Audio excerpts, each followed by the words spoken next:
Dzina la Tate ndi la Mwana ndi la Mzimu Woyera. Amen. Salimo yathu ya tsiku la lero ikuti pempha, ikutifunsa kuti kodi ndani angathe kukhala m'nyumba ya chauta, kenako ikupereka mayankho. Ndiye amene amayenda ndi mtima odzichepetsa, ndiye amene amachita kufuna kwa Mulungu. Tikupitiriza kusinkhasinkha ulendo wathu wa chikhulupiriro pokhazikika kwambiri m'mawu oyamba buku la Genesis limene tanena kuti tilisinkhasinkha mpaka pa 15 Julayi. Ndikulandireni abale ndi alongo pano pa Tiyankhuleni Ambuye. Lero ndi lachiwiri la Mulungu wa 12 pa Chaka, ndipo ndi pa 27 Juni chaka cha 2023. Mawu athu oyamba akuchokera m'buku la Genesis mutu wa 13 ndime ya 2, udzawerenganso ndime ya 5 kulekeza 18. Amene akutiwerengera mawu oyamba ndi akatekist Frank Ernest kuchokera ku Mbusa Wabwino Parish, Nsanje, mu Diocese ya Chikwawa. Mawu amuthenga wabwino ndi monga adalembera Mateyu oyera. Tiyena abale ndi alongo tisinkhesinkhe limodzi. Mutu wa 7 ndime ya 6 kudzawerenganso ndime ya 12 kulekeza 14. Amene akutiwerengera mthenga wabwino komanso kutigawira mawu ndi Reverend Father Francis Damaseke kuchokera ku Episcopal Conference of Malawi, ECM. Mawu oyamba. Mawu ambuku la Genesis 13 ndime 2 kudzalumpha kuyambira 5 mpaka na 18. Abrahamu anali olemera kwambiri. Anali ndi zoweta monga nkhosa, mbuzi ndi ng'ombe, ndiponso siliva ndi golide yemwe. Loti nayenso amene ankayenda limodzi ndi Abrahamu anali ndi nkhosa,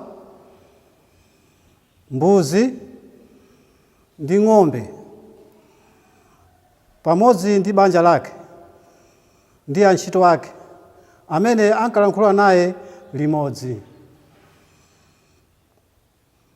Tsono dziko lodyetsapo zoweta linali losakwanira onsewo awiriwo,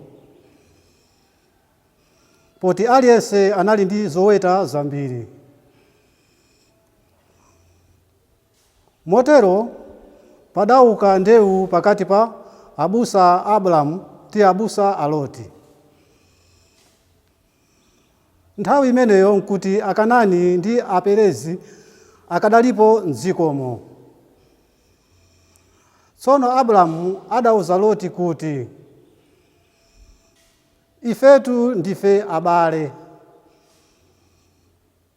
choncho pasakhale kukangana pakati pa iwe ndi ine.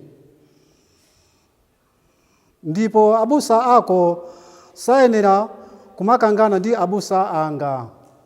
Tiye tiyanjane, tiye tisiyane. Usankhe dera lina lililonse la dziko lino limene ufuna. Iwe ukapita kwina, inenso ndipita kwina. Motero Loti adayang'anayang'ana, adaona kuti chigwa chonse cha mtsinje wa Yorodani mpaka ku Zowari chinali ndi madzi ambiri. Chigwacho chinali ngati munda wa chauta kapenanso ngati dziko la Igupto. Nthawi imeneyi nkuti chauta asanawononge mizinda ya Sodomu ndi Gomora. Loti adazisankhira chigwa chonse cha Yorodani, napita kukakhala chakuvuma. Umu ndimo mmene anthu awiriwo adasiyanirana. Abrahamu adakhala m'dziko la Kanaani, koma Loti adakhazikika pakati pa mizinda ya mchigwa nakamanga hema pafupi ndi mzinda wa Sodomu. Anthu a mu mzindawo anali oyipa kwambiri ndipo ankachimwira chauta. Loti atachoka, chauta adauza Abrahamu kuti uyang'ane bwino kumpoto, kumwera, kuvuma ndi kuzambwe. Ndidzakupatsa dziko lonse limene uli nawolo, iweyo pamodzi ndi zidzukulu zako, ndipo lidzakhala lako mpaka muyaya. Ndidzakupatsa zidzukulu zochuluka, ndipo palibe ndi mmodzi yemwe amene adzathe kudzaziwerenga. Yekhayo amene angawerenge fumbi la pa dziko lapansi ndiye adzathe kuwerenga zidzukulu zakozo. Nyamuka tsopano, uyendere dziko lonselo chifukwa ndakupatsa. Motero Abrahamu adazula hema lake nakakhala pa tsinde pa mitengo ya thundu ya ku Mamure imene ili ku Hebroni, ndipo kumeneko adamangira chauta guwa. Mawu a Ambuye. Tithokoze. Ambuye akhale nanu. Mawu a Uthenga Wabwino monga adalembera Mateyu oyera. Ulemu kwa inu Ambuye. Mutu wa 7 ndime ya 6 kudzawerenganso ndime ya 12 kulekeza 14. Pa nthawi yomweyo Yesu adati, musamapatsa agalu zinthu zopatulika kapena kuponyera nkhumba ngale za mtengo wapatali, kuopa kuti zingangozipondereza kenaka nkukutembenukirani ndi kukukhazulani. Zomwe mukufuna anthu akuchitireni inuyo mwachitire zomwezo. Izi ndiye zimene malamulo a Mose ndiponso aneneri amaphunzitsa. Lowerani pa chipata chopapatiza. Pajatu chipata cholowera ku chiwonongeko nchachikulu, ndipo njira yake ndiyofumbula, nkuona anthu amene amadzerapo ali ambiri. Koma chipata cholowera ku moyo nchopapatiza, ndipo njira yake ndiyosautsa, nkuona anthu amene amayipeza ngowerengeka. Uthenga wa Ambuye. Ulemu kwa inu Ambuye. Pali nyimbo imene anaimba anzathu a Malambo Holy Trinity Choir amati, ufumu wakumwamba ulira nkhondo, zonadi, zonadi, anthu okhawo limba mtima, adzaulanda, adzaulanda. Izi zikupherezera zimene tikumva mu uthenga wa tsiku la lero. Lowerani khomo lopapatiza. Ambiri in life we like an easy way of doing things, an easy way of praying, an easy way of worshiping. Timafuna zinthu zophweka basi, chipembedzo chophweka, mapempheredwe ophweka, machitidwe a zinthu tufuna zofaifa. Ufumu wakumwamba si choncho ayi. Ufumu wakumwamba ndi wa anthu olimbikira, ndi wa anthu olimba mtima, ndi wa anthu odzipereka, ndi wa anthu amene amapereka nsembe zawo tsiku ndi tsiku. Today, in the gospel passage, we are called to move from our comfort zones to seek holiness by striving to do uneasy things, or the things that we love to do by refraining from doing them. Tikupemphedwa kusiya zinthu zimene tidazolowera zophweka. Ena ngakhale mapemphero kumene timangofuna zophweka zokha. Ponena izi situnena kuti tizonjezera zinthu, koma tidzifunse kuti kodi machitidwe anga a zinthu angandithandize kuyanjana pafupi ndi Mulungu. Izi zitithandiza kulumikizitsanso ndi mawu amene tikuona m'Sabatayi, mawu a m'buku la Genesis.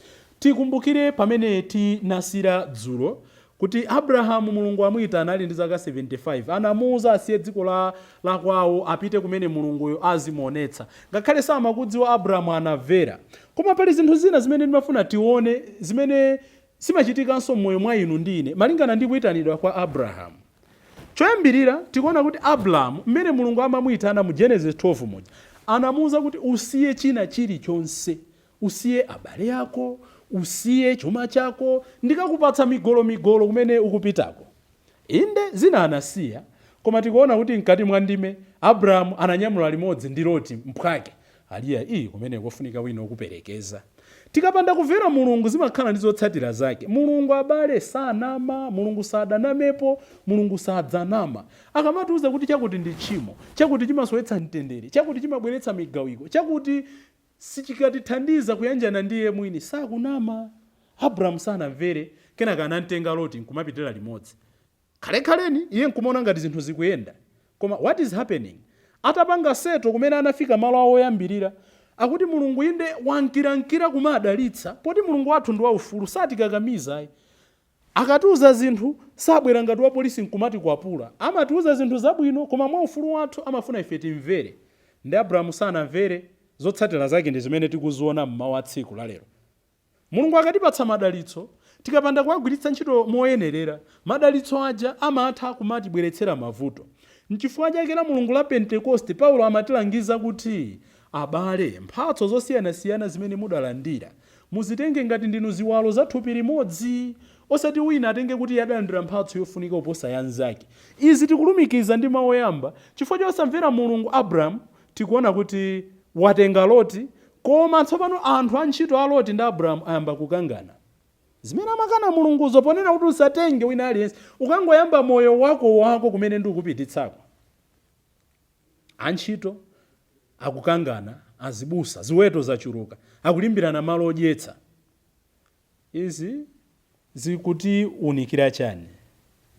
Ndewu ya ana, ndewu ya ing'ono, kupanda kuipanga treat bwino, imatha kusokoneza zinthu. Tili kwathu kuno ku Malawi, boma losonkherana. Ngati atsogoleri athu satha kuzipanga hando bwino za Tosa Alliance, satha kumakambirana bwino, satha kumakondana, ndewu yambira kumusi, ifika kwa akuluakulu, ikafika kwa akuluakulu ifalikira.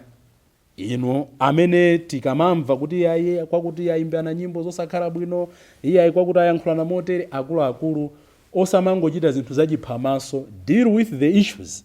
Chifukwa masewera adabala mwana. Abrahamu ndi Loti atazindikira kuti akukangana choncho, Abrahamu anati pasavute, anayitanitsa, si bwino kuti tizikangana.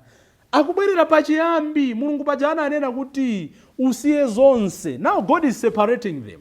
Dzulo ndimanena kuti kuli zinthu zina zimene zikulepheretsa madalitso anu, zimene zikulepheretsa madalitso anga. It's time to separate from them. Ndi zimene tikuziona tsopano naturally. Abrahamu waona kuti nthawi yakwana, amati matowa akakhwima amagawikana okha. Anthu akukangana, anthu tisakangane. Zimene tichite, let's separate. Nde Abrahamu akutenga chigawo china, akuyamba kusankha ndi Loti. Ataona nsipu obiriwira mu chigwa cha Yorodani, akunena kuti ine ndipita kumeneko. Konkuja kujana kumana ndi anthu aku Sodomu ndi aku Gomora kuja. Chimene akutionetsa ndi chani? Mulungu akanena kuti tisiye zina, amakhala kufuna tipeze mtendere. Tizimvera, tizitsatira kufuna kwake. Chachiwiri akutiphunzitsa conflict management. Abrahamu akuvomera kuti ndi Loti akambirane, atakambirana wina akulowera kwina, wina akulowera kwina. Tikamva kuti anthu amenyana, anthu akuyambana, amakhala kuti kuntundako ena ake zikuwasangalatsa. Ndidapereka chitsanzo kwina kwake. Mwa chitsanzo ine ndili pa parish. Ambuye akepiskopi ndikundisamutsa. Ka ndipite parish A, ka parish C. Anthu akuparishi kumene kuja, nkumanena kuti sitilola, sitiimva. Mukangodziwa kuti ineyo zikundisangalatsa zimenezi. Chifukwa ndikawunikira anthu aja kuti utumiki wathu ndi lero tilipo mawa palibe, ntchito zimene tagwira lero ndikagwire koso uko. Anthu aja nkumvetsa bwinobwino kuti za Mulungu zimakhala choncho, pakhala mtendere bwinobwino. Koma mutakamva kuti pali migawikano, anthu akunena kuti munthu amene mwamuchotseranji, it means kuti ochokayo nayonso zikumusangalatsa. Tiphunzire kwa Abrahamu ndi Loti. Ataona kuti pali mavuto pakati pawo, anaphunzira kukambirana. Komano kuti kukambirana kutheke, choyambirira tikuyenera tsopano tipange accept, tivomereze kuti pali vuto. Abrahamu ndi Loti anavomera kuti pali vuto lina lake limene tikuyenera tikhalirane pansi tikambirane. Nthawi zina anthu timatha kumaona vuto, aliyense nkumangoloza chala nzake. Zimene akunena Ambuye Yesu kuti umaonera nji chitsotso ndiso mwanzako nkumangolingala kuti I think vuto ila kuyambitsa ndi atonse nkumangolozana iye vuto limene ndayutemo iye nda MCP iye nda PP iye nda aliyense avomere kuti we have a problem here, warn it, accept it and be willing to solve it. Abraham ndiloti sana angoti pali vuto pano kena kuvuto lidzisolva lokha atalivomera vuto lija anaona kuti tsono aliyense atengeko gawo akambirana gawo lake likhala lotani tisemphane wina alowere uko wina alowere uko. Take part in giving solutions. Don't just criticize pakakhala vuto. Ine ndikuona kuti pamudzi pano pali umve uwu mapampa tikungotaya zakuti tikungotaya ndikuganiza kuti vuto lithe titapanga zakuti constructive criticism ambiri timangodziwa kupanga expose mavuto but we are failing to give alternatives. Abraham ndiloti sakupanga zimenezo. China chimafuta kuti tisolve mavuto pakati pathu ndiona kuti vuto likalisolva timafuna ife tigwire kuonona. Abraham atazindikira kuti pali vuto akambirana solution yapezeka tigawane wina alowere uku wina uku. Abraham sana ambe kuti ndine ndilowera uku kukanakhala ngati kukondera chifukwa kudziwa kuti ndi Mulungu amene anamuloza kuti apite kumeneko. Ndiye chimene akupanga Abraham akunena kuti usankhe ndi ulowera kuti aloti phuma ndi phuma aline ndilowera kuononako. Abraham kuonona kumene akumusirako ngati kosabebako iyeyo akutenga ndi udindo wathu ife kumalepa amene ndatsogoleri kuti zikabwera zinthu zina talolere kandi ma juniors asankhe kaye talolere otsika mphamvu asankhe kaye ife amene tikudziwa moponda titenge zotsala Mulungu adzatidalitsa Mulungu adzatitsanyulira zochuluka. Potsirizira monga chizolowezi chake Abraham atafika ku Mamre sitikumva chilichonse zimene anachita Loti atafika ku chigwa cha Yorodani koma atafika ku Mamre Abraham tikumva kuti choyambirira akuchita mwa chizolowezi chake akumanganso tenti akumanganso guwa loperekera nsembe. Pamalo pena paliponse china chilichonse chikachitika mmoyo mwanu the first thing kuzikhala kuthokoza Mulungu. Sitinthokoza Mulungu chifukwa cha zabwino zokha. Tikawerenga buku la Yobu amatiuza kuti tidalandira zabwino chokera kwa Mulungu kodi tisalandirenso zowawa. Timthokoze Mulungu pa china chilichonse. Mbanja mwachitika imfa maliro tayika zonse zatha pemphani nsembe yothokoza Mulungu. Kunthokoza Mulungu chifukwa cha moyo wa m'bale wathu. Kunthokoza Mulungu chifukwa cha zabwino zonse zimene wakhala kutichitira. Kumpepesa Mulungu pa zonse zimene takhala tikumulakwira. Koma ambiri timati Mulungu akatichitira china chake. Tikamati china chake tunena kuti zabwino ngakhale zimene ife tikuona ngati ndi maso athu pa nthawi yonse zabwino. Basi timati ndisiya kupemphera. Ine why me ndi mafuna akhale ndani. Lot sana thokoze Mulungu. Abraham choyambira chimene akuchita akupemphera kwa Mulungu mothokoza pa china chilichonse chimene chachitika mmoyo mwake. Nzosadabwitsa timva mawa ndi nkuja lino mmene Abraham tsopano wadalitsikira ku Mamre kuja.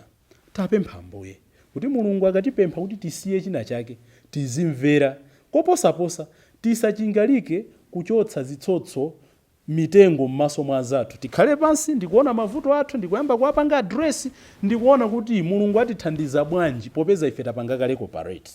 Dzina la Atate ndi la Mwana ndi la Mzimu Woyera. Amen.